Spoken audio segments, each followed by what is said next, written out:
There you go. We did it. We're live. It You happened. are live.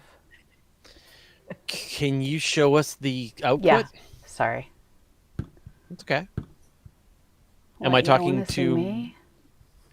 Well, yeah, you should. I think you should. It'd be great if you like hung Oh, cool. around, because I know you want to like not have to totally pay attention, Pamela, Oh, I don't because want to have you've to got put other on things to makeup. do. Oh, I see. Okay. All right. All right. All right. I don't Priorities. put on makeup. I get it. Priorities. I understand. Yeah, and I mean you're already in front of the camera so much, but just I feel like people would just feel comforted to know that Dr. Pamela Gay is sort of with us There's a literally steady in hand at the spirit. wheel. A steady hand at the wheel, exactly. Captain Gay is making sure the ship goes to its proper destination. Well, they do have Yeah. my audio, so I can be the voice in the background. Right. Yes. Yeah. You just have to remember to turn it off when you get all typey. Yeah, that's true. How's it all going? So Morgan's a little sick. He caught the Rona. 2 weeks in now. Yeah, we heard. Morgan? Yeah, a little more than 2 weeks. My whole family caught it like the same Oh, day, no. despite being double vaccinated, boosted, wearing masks. It's a real thing. So I know Oh. like 10 times more people who've gotten it in the last month than in the rest of the Mhm. pandemic. It seems like we know people personally that have got it exponentially all of a sudden. Like Yeah. a lot of people in our circle we know have got it. Yeah. Yeah. People are noting my background. Yeah, normally I put something spacey behind me, but I just figured this is sort of what I'm living with right now. So I thought you would all enjoy just the nonstop. The trials of a snow. winter wonderland. I know, mountain living. It's a rough life. Yeah. Someone's got to do it. Yeah. Hopefully we don't have to go anywhere or do anything. I think I've resupplied everything that we need, so I think we're set. As long as the Starlink holds. then That's we should true. be You had okay. the Starlink, yeah. Mm-hmm. Although the Starlink is now in a divot in the ground. Like I could have to step down to get to the Starlink and clear it off if I need to. There's so much snow is piled up around it. Oh wow. Yeah, it's pretty funny.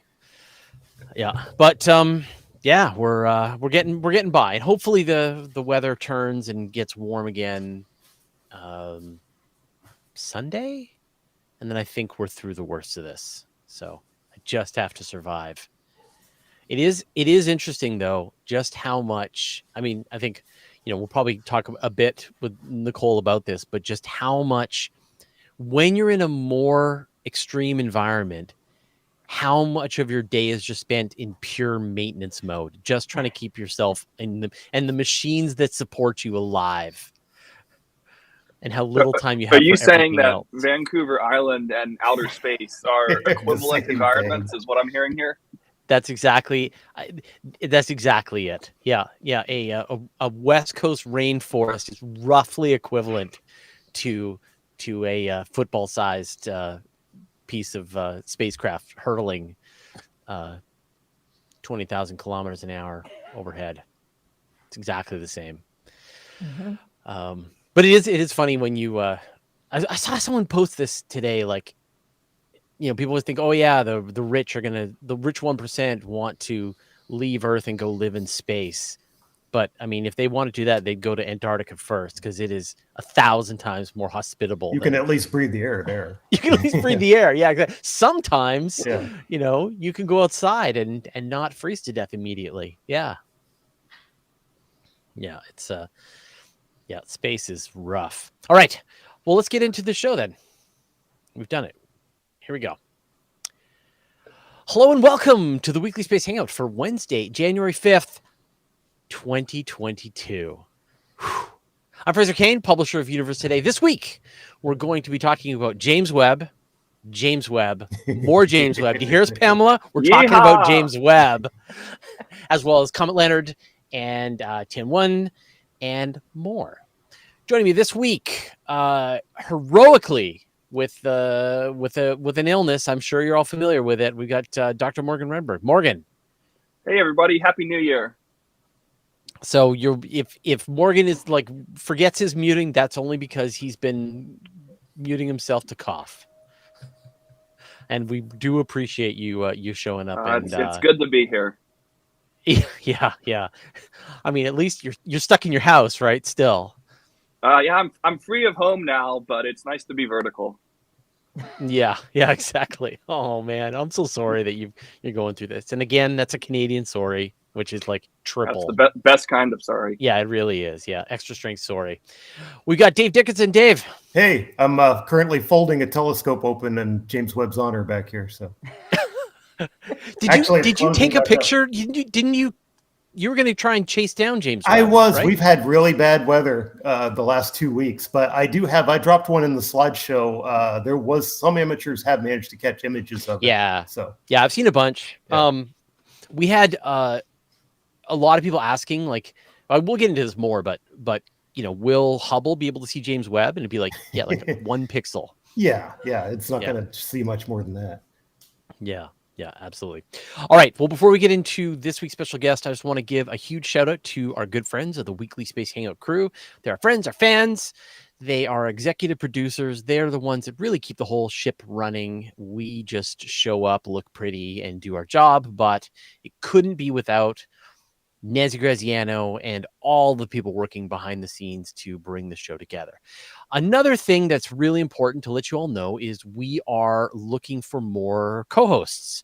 So, and sort of philosophically, I'm not sure people are totally familiar, but really, when the golden era of the Weekly Space Hangout shifted from the Morgan, me, Paul, Kimberly show to a bunch of other co-hosts and journalists, the goal really was to give people practical experience as science communicators, a way to come on and present news stories in a forgiving environment and sort of help people build their chops. And so if you want to be a science communicator, if you're like working in the sciences, but you want more time, more practice in front of the camera, doing interviews, being put on the spot, ask questions that you don't know the answers to, then we are looking for more co-hosts. So go to, and I think Nancy will put the email, but you can go to the wshcrew.space and there should be an email. I think it's wshcrew1@gmail.com,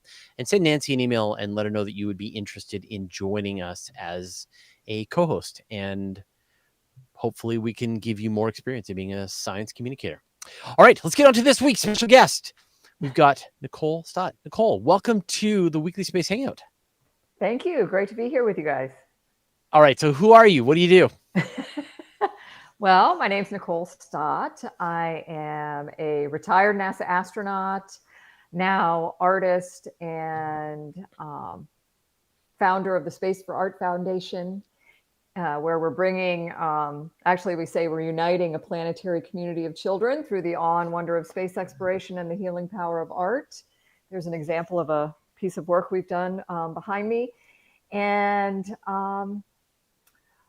I don't know what else. I'm an author now too. That's kind of I was able to get my hands on your new book. Thank you very much for that. So, all right. So when were you last in space? Wow, it seems like a long time ago now, and maybe it was. So I was last in space on the final flight of the Space Shuttle Discovery back in 2011. Yeah. Yep. And what was your mission? So we were taking up some of the final modules for the station. We had a couple science platforms, and we had what they called the PMM, the Permanent Multi-Purpose Module, which was one of the cargo modules that we used to take up and take down, and we left it there permanent. We called it the float-in closet because it was going to end up providing a lot more storage space, and that is hard to come by on the space station. So we installed that and did a lot of maintenance and science there as well. So I got a chance to read most of your book. I haven't completely finished it, but it's funny. Like every time I talk to an astronaut, that idea of the overview effect comes through. Just this perspective shift that you get from being in space, but I think it hit you a little harder than most, didn't it?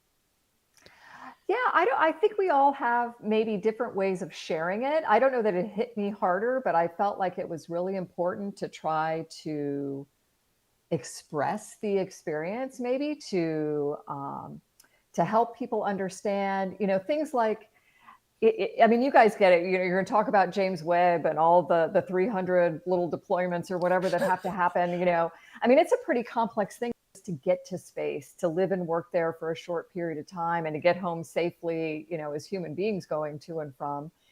And how in all of that, I could come back with, a pretty simple, expression of this interconnectivity. The video that you're seeing right now, I mean, this shot of lightning, on Earth, that growing up in Florida, I thought that just happened over my head, and when it was gone, it was gone. And yet it's wrapping around the planet. I mean, everything about where we live on Earth here. And I know, Fraser, I've seen, where you've said this before, how Earth is the best planet. I do agree, for life is how it's evolved here.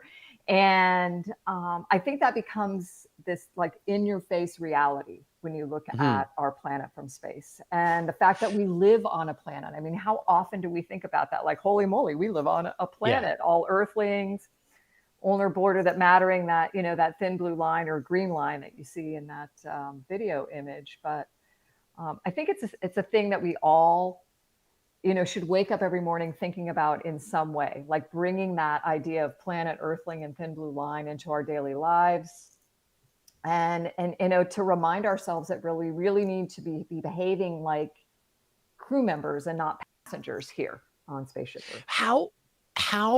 How do you think that we can do that? I mean, what is the best way in your experience to sort of express that I guess that perspective that you get of the whole planet, of the disappearing of borders, the interconnectivity of all of the ecosystems, the thin blue line that you mentioned? How can we share that with people so that they can have a newfound respect for the planet that we live on? Well, I mean, it's one of the reasons why I wanted to come on the show. I think what you guys are doing is a really wonderful way of expressing that to people, of sharing not just the fact, that we're on a planet, but this idea of looking up from it and considering where we all are in space together. I think that's huge. I think in that, though, we have to find ways to encourage people to, to open their hearts, open their minds to the awe and wonder that surrounds us every day, in our own backyard, looking up at the sky that does seem to go on forever. And yet we know it is that, like thin veil of blue protecting us. Just those kinds of considerations, I think, are equally as compelling as, this view we're seeing in the picture that astronauts get from space. I mean, we can find these things. You mentioned Antarctica. I was just there, went down for the total solar eclipse, did not see wow. it. Yeah. Oh, you didn't see it though. No. No. We were on a ship, and we were heading toward the South Orkneys, which we knew was going to be overcast and really rough seas, and decided we would head back to the continent. But no, we didn't see it. But I mean, though, just knowing those kinds of things are going on, like opening yourself up to the reality of that, I think is as equally as compelling, if not more, than the opportunity to see Earth from space. You are an artist, and you had a great anecdote in the book about what it was like to do watercolor in space. Can you talk about that? Yeah, that was, it's one of those things. I think it's like, a lot of things, even, through astronomy, I think we're putting, with our observations, we're putting the human in human spaceflight, right? This idea that we have to respect the humanity of what we're experiencing. And that's what painting in space was like to me. It's like, oh my gosh, we've we're up there doing the science and maintenance and all the stuff that allows us to live and work there. But these things that we bring with us from Earth that are about us. I mean, painting in space was awesome. This picture of this ball of water, I mean, that's what I had to dip my brush into. I didn't have a cup of water, to dip my brush into, and everything floats. And Things behave differently. That ball of water there, because of the surface tension and other things going on, the way the brush interacted with the ball of water and how it just kind of moved onto the end of it, and having to be really careful carrying that down to the colors. And I don't know, it was just a really, it was a personal highlight for me to be able to do something that I really enjoy so much down here on Earth, and to bring that into that, microgravity space environment with me too. Well, you described a bunch of experiences with a sort of sense of curiosity and wonder that other people have described as sort of a pain, which I thought was quite funny. You talked about what it's like to have a shower in space and how amazing it is. Not how much of just a total hassle it is because you can't have the water, but just that water works differently on your body in space. Yeah, I mean, you take it, I mean, it's why we do science on the space station, right? We can take gravity, essentially take gravity out of the equation to be able to look at things from a whole new perspective. I think those things like kind of the human in the loop stuff, that sometimes is talked about in kind of a, I don't know, I don't know the word you like, as a pain kind of thing. To me, that was, and I think to most astronauts, it's like, this is all part of the adventure. You don't want going to the bathroom to be the same as it is down here, or washing your hair, or how you eat. My dog's barking in the background. And so it's part of the adventure. And yeah, things like taking a shower where it's not running water, but imagine that ball of water that's in the picture right now. You squirt it out just a little bit bigger. You can shove your whole arm through that, and it'll just make a glove of water on your arm. Wow. Unless you shake it off, it's not going anywhere. And then you can take your soapy washcloth and mush it all around, and then put your arm through another ball of water. And it's really cool. And you just figure out how to do that kind of thing efficiently. And if you wanted to, you can take the drink bag, you can see the straw on the end of that bag, and you just can squirt the water slowly on your body, and just makes a big water glove all over you. And I mean, that's cool. I don't know how you don't have fun with that. And I always joke with kids that you could squirt out a really super big ball of water if you didn't want to get in trouble. And you could squirt out this giant and put your whole body in it and then come out. But yeah, we don't do that. But yeah, it's just part of the adventure, I think. Now, you talked as well about sort of how careful NASA has to be in managing the environment in the station. Like, you don't want any outgassing. Even a paint chip is a problem. Yep. And then we sort of compare and contrast that to how much we take for granted here on planet Earth. How is that dealing with sort of a place where we talked about before the show that you're sort of, not struggling for survival, but you're keenly aware, I think, of all of the machines and the other people that are keeping you alive for every moment of the day, compared to when you come home and like just gravity just does your sitting for you. Yeah, I think you try not to be overwhelmed by that. I think that there's always an underlying awareness of this environment that you're in. That's one of the things I think is so cool, and that I try to get through in the book too, is that just this wonderful example that the space station and how the ways that we live and work there as humans is such a great example for how we should be doing that same thing down here on Earth. And, we build the space station, essentially, it's like a mechanical life support system, right? To mimic as best we can what Earth does for us naturally. And, while we're there as crew, we know that just to survive, we have to pay attention to how much CO2 is in our atmosphere, how much clean drinking water we have, the integrity of that thin metal hull, and absolutely the health and well-being of all of our crewmates. And I realize it's ginormous orders of magnitude, to look at 7 people on a space station compared to 7+ billion down here on a planet. But I think it's a perfect parallel. And that this picture, I love this picture that's up here now. Say that's a cool shot. So much fun, of the guys that I spent most of my time with on my first flight, which was a long duration space flight on station. And because I think what it represents is this, this personality, the fun that the enjoyment that you want to get out of, I think, any aspect of life. The best teams we work with are the ones we know we're going to enjoy ourselves with. And I think you can tell we enjoyed ourselves in this picture. But I also know when I look at this, I know that every single one of these people in this picture would absolutely have my back when the alarm is going off at 3:00 in the morning. And I think that's another parallel to how we should be behaving down here on Earth, right? When the alarms are going off, as they have been, we need to have each other's backs and be paying attention to those criteria that are allowing us to maintain our life support system. And by doing that, we ensure that all life, not just the human fleshy ones, but all life on Earth can survive and thrive. Yeah, the international collaboration on the International Space Station is one of my favorite parts of it, because you really get that sense that the Russians are as kind of as into it as and being collaborating as the Japanese, as the European astronauts, the Canadians that we send up, and as well as the Americans through NASA. And it feels sad when we don't get that kind of collaboration, that's natural, enthusiastic collaboration down here on planet Earth.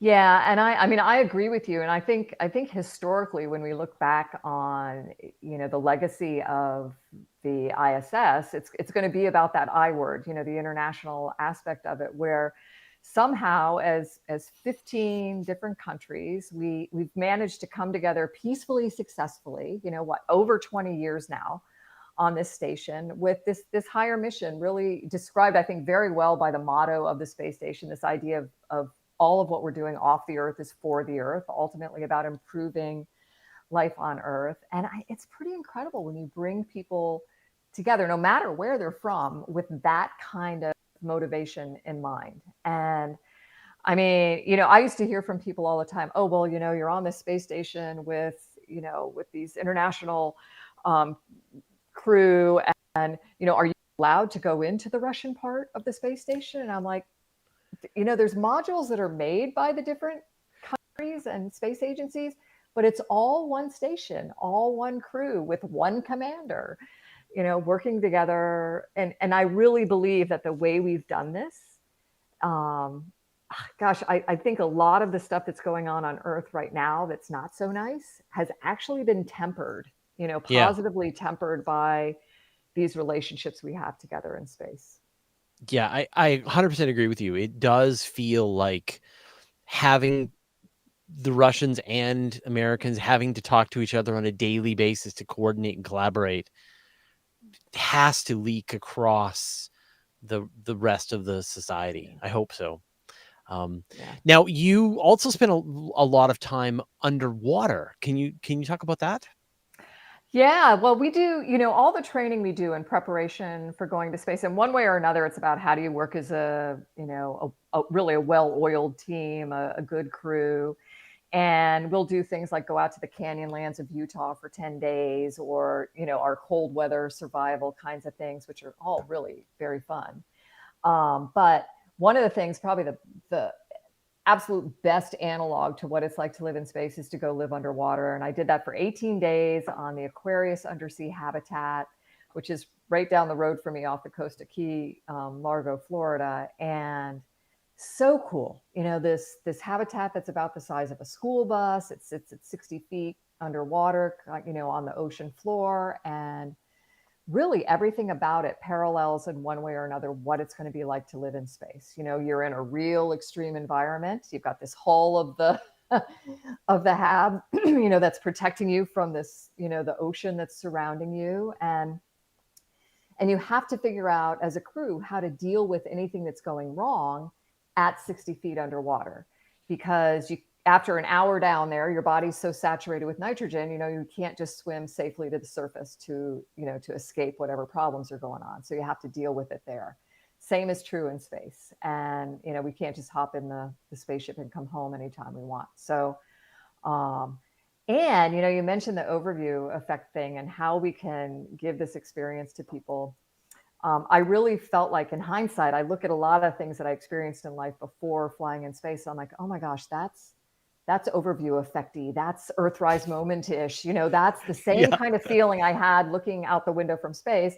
I mean, I had that looking out the porthole of the Aquarius habitat, or being out, on an exploration dive and feeling like, Earth was surrounding me, and getting to look at it from a whole new perspective. And I think that really is what, that vantage point is about. That kind of life-changing experience is the opportunity to see things from a new perspective.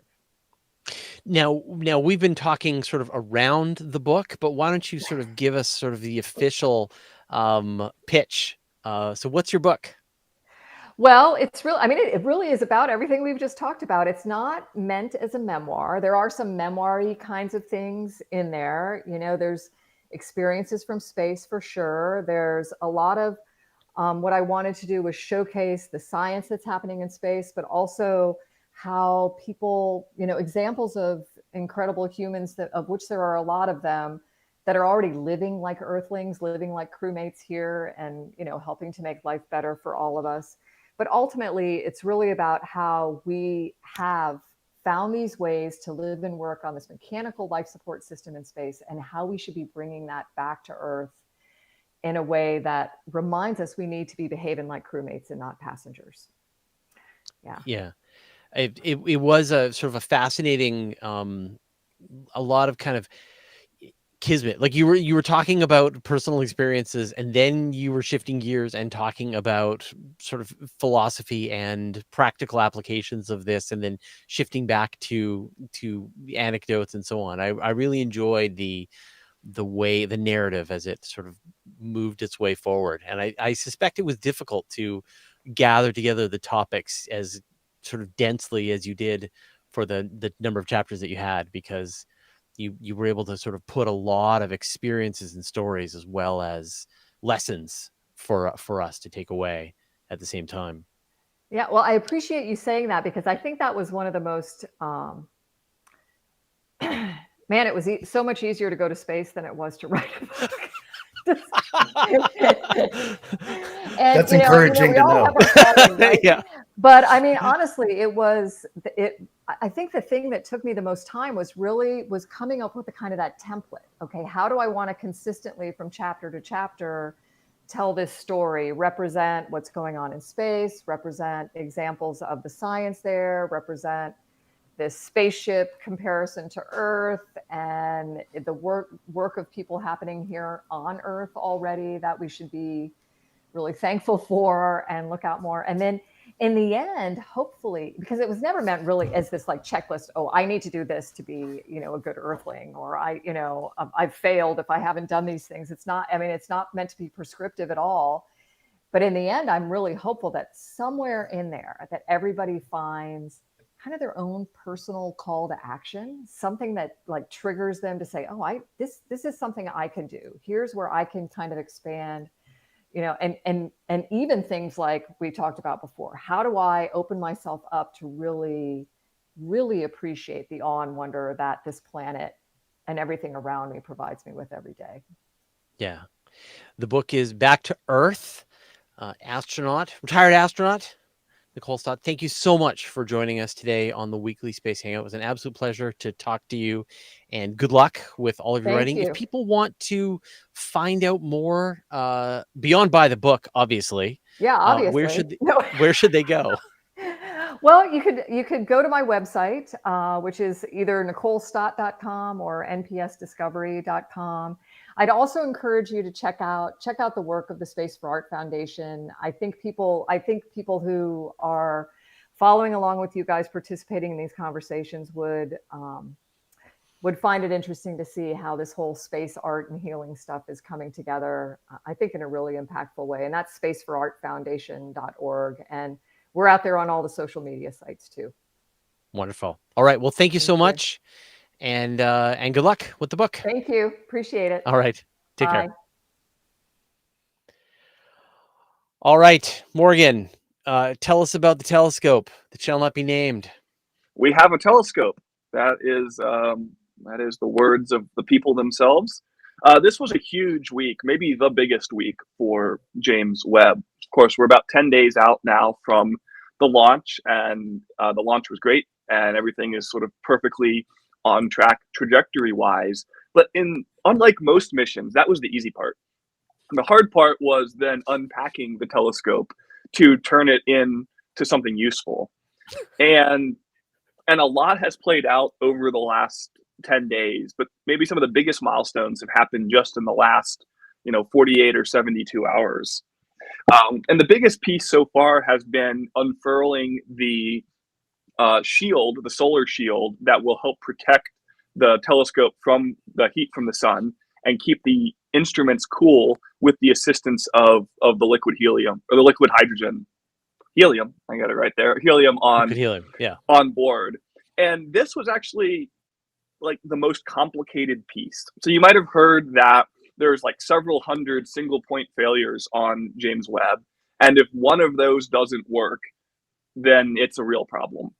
Well, the majority of those were contained within the unfurling of the solar shield.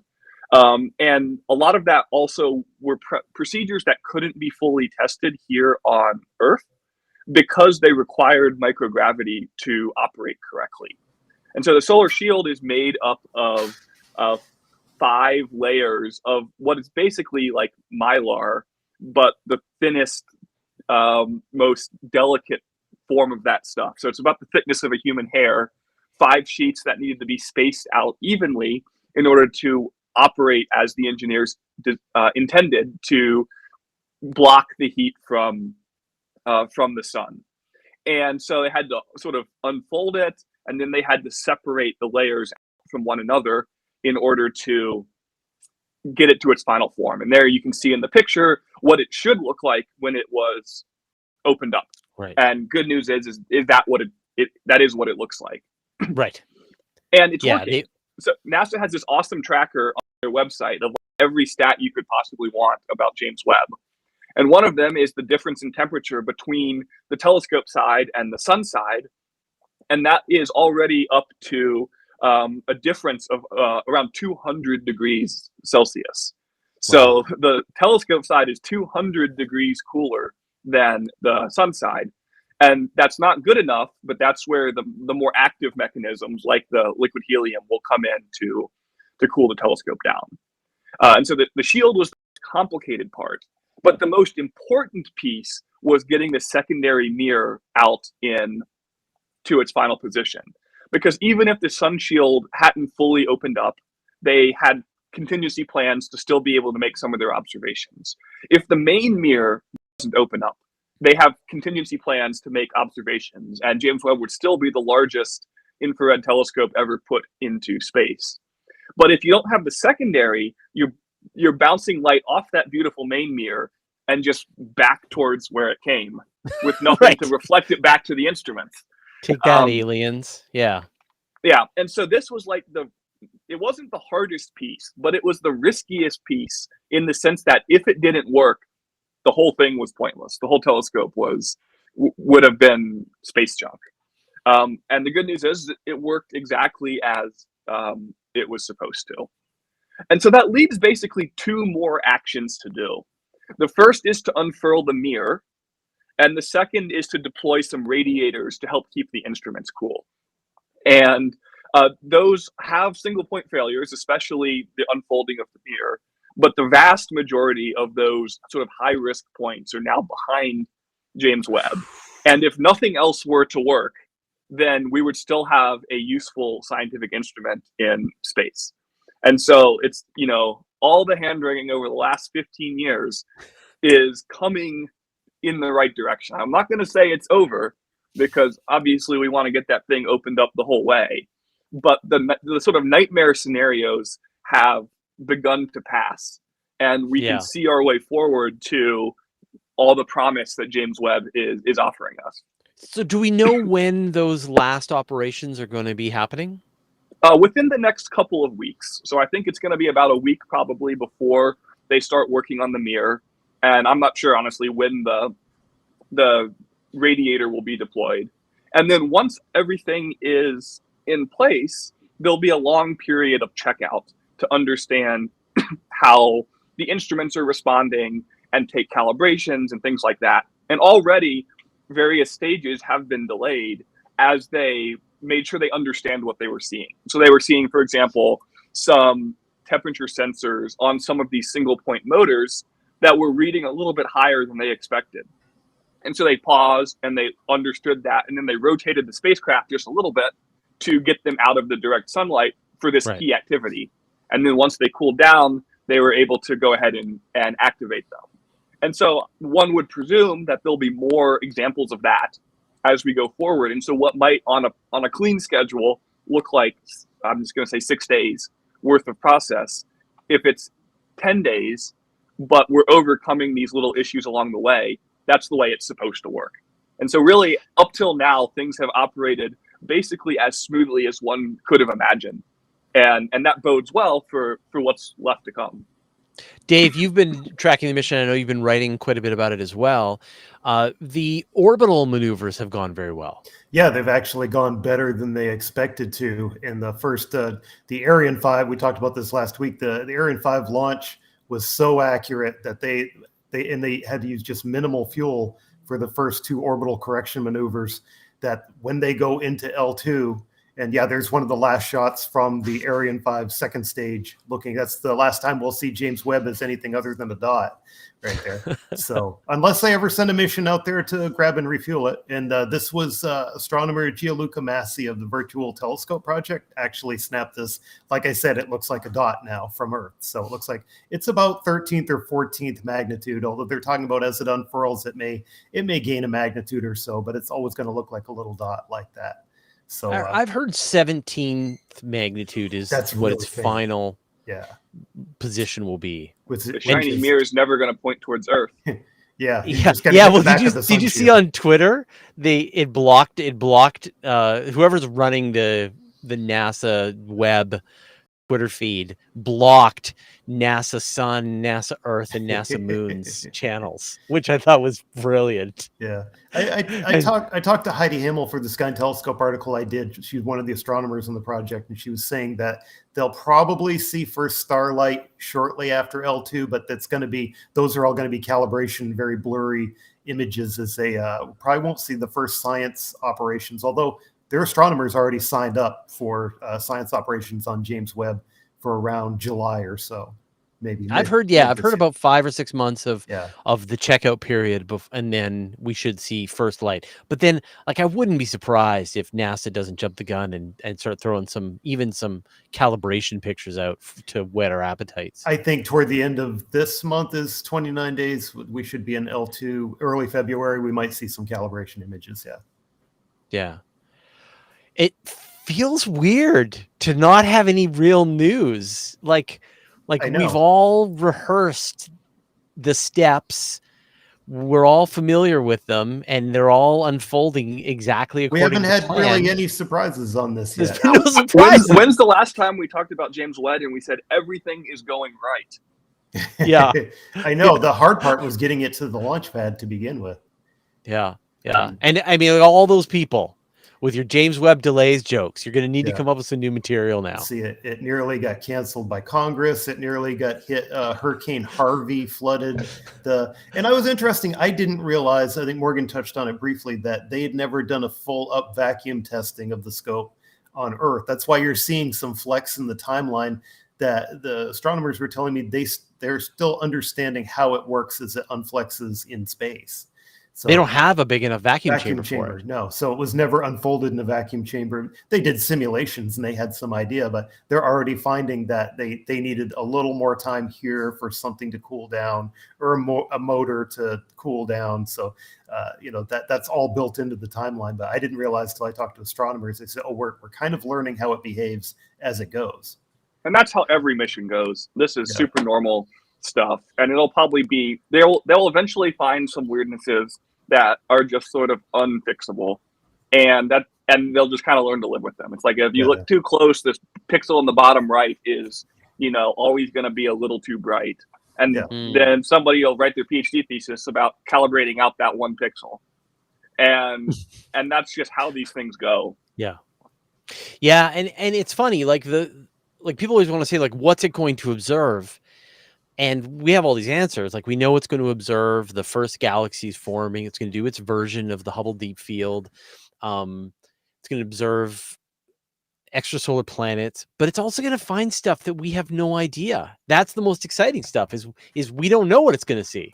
I'm excited to see the exoplanet science they get out of it, like some of the looking at things like water vapor and oxygen, and some of the characterizing some of the actual compositions of exoplanets. Yeah. This really does feel a little, I don't know, just not undramatic. You know, Well, something. let's hope it stays that way. Let's hope it just stays that way. Yeah, I can hear like Pamela's teeth gnashing behind the scenes, and she's going to be down to nubs here in a minute. yeah. Something I kept seeing getting kicked around is that James Webb is 100 times more powerful than Hubble. And then somebody asked me in one of the articles, like, well, how can you quantify 100 times? And I kind of actually sent me down a rabbit hole investigating where did this number come from? And as near as I can find is like, well, maybe when you're talking about 5 magnitudes, if it looks at that same IR frequency, 5 magnitudes fainter than Hubble would be about 100 times. But it's interesting. I saw a lot of articles echo this 100 times number around them, but you couldn't really find where are they quantifying that from. Is this an article you've written anywhere? Sky and Telescope. I wrote a preview article, and I found on the European Space Agency had that statement of James Webb is 100 times more powerful than Hubble. But have you actually like written an article about your attempts to get to the bottom of this? This is mostly discussions on Twitter and discussion. You're about to get a commission. Yeah, you just got assigned a story on Universe Today, Dave, because that sounds fascinating. It was an interesting little dive in there because I saw this get echoed around so many sites, but then somebody did ask me, and I was like, well, I don't know where they're getting that number from. It is interesting. Yeah. Well, it is apples to oranges. I mean, it's a like what telescope would give images that look the most similar to what we should expect to see from James Webb? Herschel? I mean, Spitzer probably. Hubble's Spitzer, but Spitzer was like far infrared, right? With really like really different wavelength, but yeah. Hubble's near infrared stuff. Possibly, yeah, because Hubble had an infrared component to it, yeah. I mean, they're probably going to look a lot like Hubble images, just because that's how they're going to get processed. What you're seeing might very well be very different chemically than what Hubble sees, but the processing, Space Telescope is probably going to apply a similar process to James Webb, if only because that's what we're all accustomed to with Hubble, and there'll be some continuity there. I mean, they'll shoot like 3 filter, however many filters the astronomer chose at this many millimeters, at that many millimeters, and at this many millimeters, and then one will be red, one will be blue, one will be green. There's going to be an interesting comparison directly with Hubble because they're going to look at that same deep field region in Ursa Major that Hubble did with James Webb, to see how much further back they can push it in looking at those very early galaxies. So that's going to be an interesting comparison. Yeah, I saw 33 days.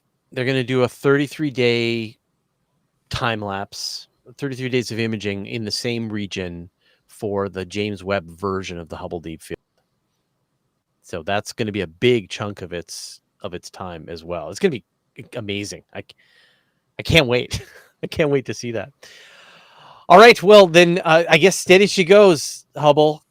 James Webb, keep it up.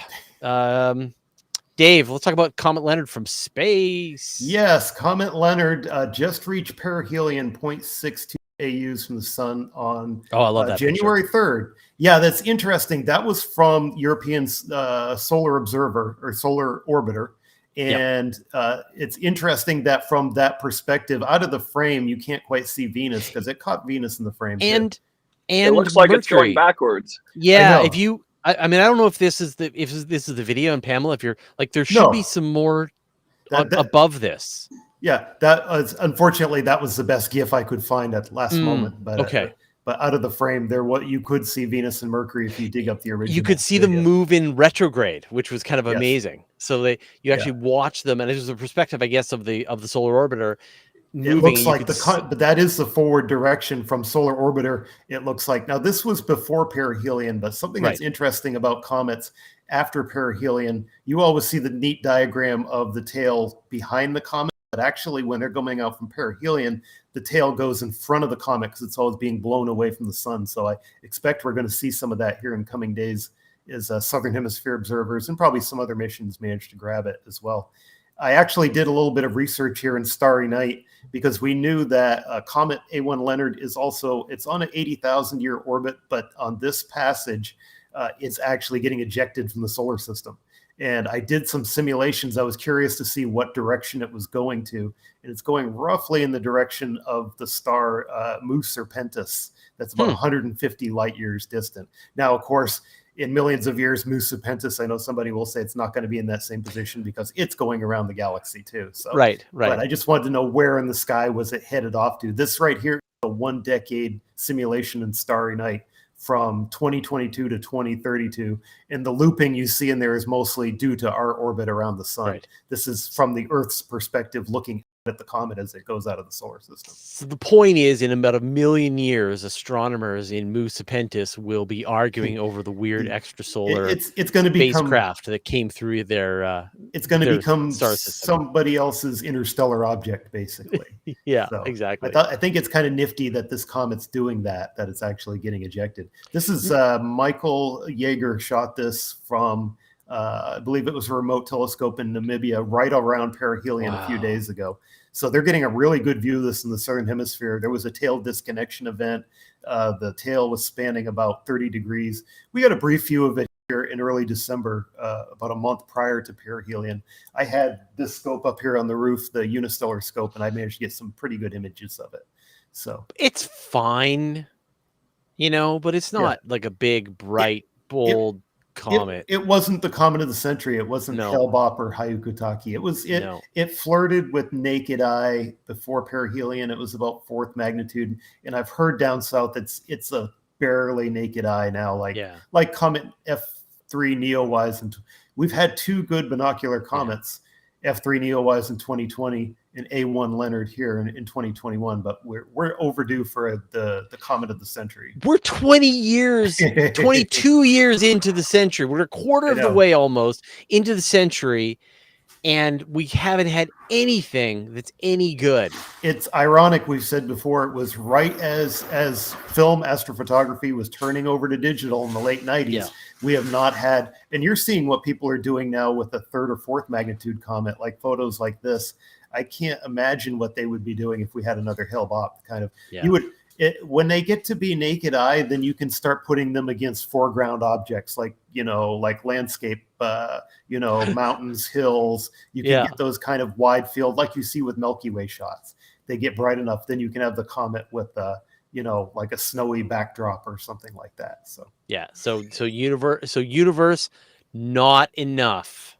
Yes. But just don't do like if I don't know if you've seen Don't Look Up yet. We don't want a extinction level event headed our way. So but they would be. I mean, like a comet that was inbound and they come very close or even hit the Earth would look really beautiful. Yeah, that would be impressive. Yeah. All right, Morgan, we got a space selfie. This is a really cool one. This is one of the coolest space selfies that we've had. So this is from the Chinese spacecraft Tianwen-1, which is in orbit, as you can see, around Mars. And sort of, to my knowledge, this is maybe the first no one's ever done kind this. of thing like this. And actually, amazingly, this is the second time that Tianwen-1 has done it. They released a little space drone, basically, from their orbiter to drift away and then start blasting away with some pictures. And you can imagine reasonable engineering reasons to want to do this, to see how the spacecraft is holding up, to diagnose problems if they were having them. But really, this is just darn cool.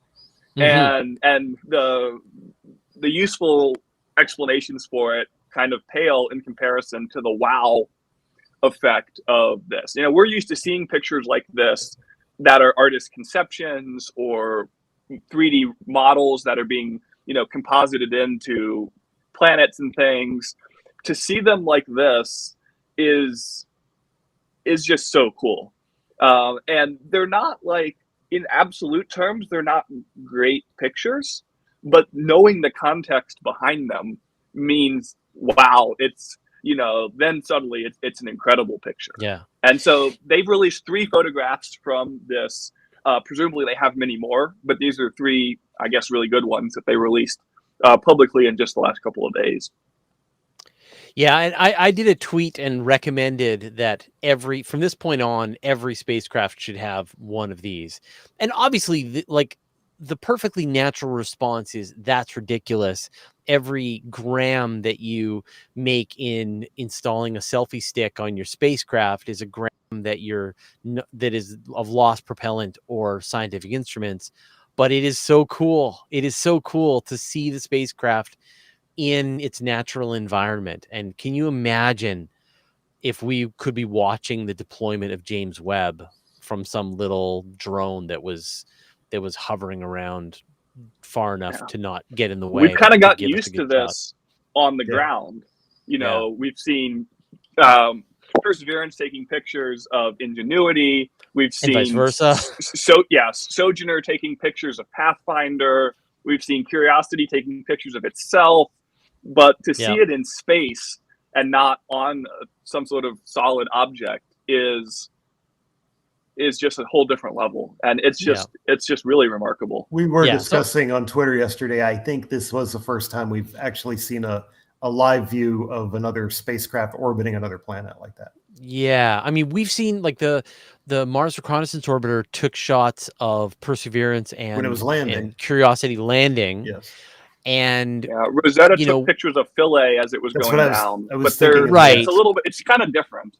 Yeah. No, Huygens, nobody's ever done this. I think Cassini snapped Huygens right as it separated. I think there was a photo of that. Yeah. So we've never seen this, and I love it. And so, yes, it's ridiculous. Yes, it's a waste of mass. Yes, it's a terrible idea, but it's awesome. And thank you for doing it, China. What I want to see, and I think we're within the decade, if they do a sample return mission, they're going to have to land near Perseverance. And if Perseverance is still operating, it may actually give us an image of the lander. They're probably going to have to land within a kilometer or 2, I would think. Yeah, to gather up all the samples. The first ground view of one of those landings. That would be really cool. Yeah, that would be amazing. All right. Well, we're nearing the end of our show, and I know, Morgan, you're a little under the weather, so I think we're not going to use your voice anymore, except to tell us what you're working on and where people can find out more. Yeah, we just got a video up on SciShow Space talking about the history of space-based observations in the infrared and why we care. So if you're looking for some sort of background context for why James Webb is the place to be, then go check that out over at youtube.com/SciShowSpace. Fantastic. Dave. Frequent contributor, Universe Today, Astrogear Today, Sky and Telescope, and my first book is still valid in 2022 with all the dates and times of astronomical events. And for the next project, I've kind of got brewing in my brain. I would like to do a video I have both smart scopes from Vionis and Unistellar right now.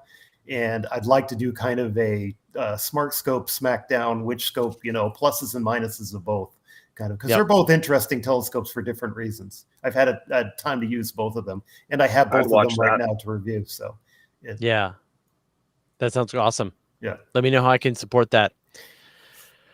And as I mentioned earlier on, if we're looking for more co-hosts, so if you want to, if you're if you're interested in a career in space science, communication, journalism, any of that, and you want some practical experience, you want me to grill you every few weeks about some interesting topic in space and astronomy to give you practice, then let us know.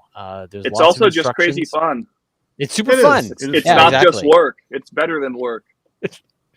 I guess. Yeah, sure. But yeah, so that really is the hope, is that we can send give as many people as possible experience in doing science communication, because it's had a meaningful impact on our lives, and we would love to help train the next generation of people. And we got to communicating learn science out there. what Zoom was way before everybody else. So Yeah, exactly. Yeah. Perfect. You can learn about the technology way in advance. All right. I have no idea what I'm working on. I'll probably be doing a show on Monday for my open space. More interviews next week. Universe Today. When are you going to set for up a all the live things. webcam from your paradise? I want to just As like soon as throw we it have up the on my observatory TV. done. As soon as we have the observatory, I'm going to set up an all-sky camera for sure. oh, cool. Yeah. Yeah. All right. Well, thanks everyone. And Morgan, get better. Thanks to our co-hosts. Thanks to Pamela, engineering behind the scenes. Thanks to everyone watching us both on YouTube and on Twitch. Thanks for a special guest. And we will see all of you next week. Thanks, everyone.